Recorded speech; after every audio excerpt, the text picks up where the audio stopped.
تبارك الذي بيده الملك وهو على كل شيء قدير الذي خلق الموت والحياة ليبلوكم أيكم أحسن عملا وهو العزيز الغفور الذي خلق 7 سماوات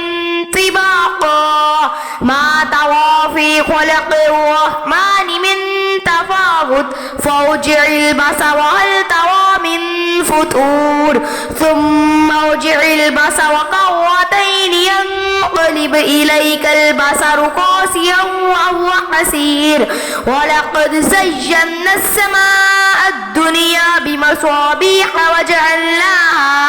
وجعلناها رجوما للشياطين وأعتدنا لهم عذاب السعير وللذين كفروا بربهم عذاب جهنم وبئس المصير إذا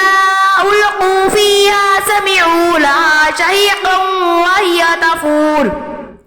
تكاد تميز من الغيظ كلما ألقي فيها فوج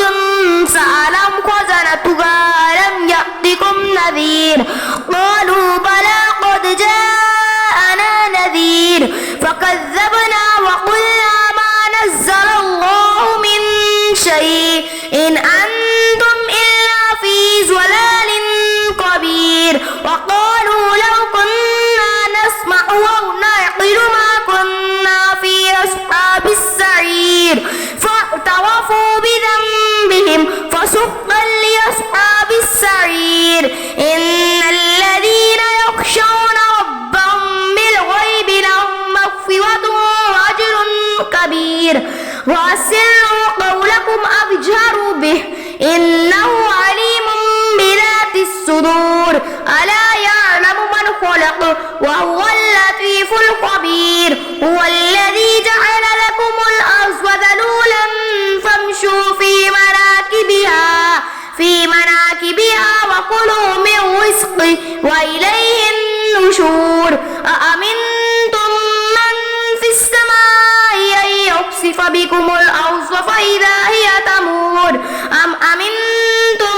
من في السماء أن يرسل عليكم حاصبا فستعلمون كيف نذير ولقد كذب الذين من قبلهم فكيف كان نكير أولم يروا إلى الطير فوقهم صافات ويقبضن ما يمسكهن إلا الرحمن إنه بكل شيء بصير أمن هذا الذي هو جند لكم ينصركم من دون الرحمن إن الكافرون إلا في غرور أمن هذا الذي يرزقكم إن أمسك رزقه بل لجوا في عتب ونفور أفمن يمشي مكبا على وجهه أهدى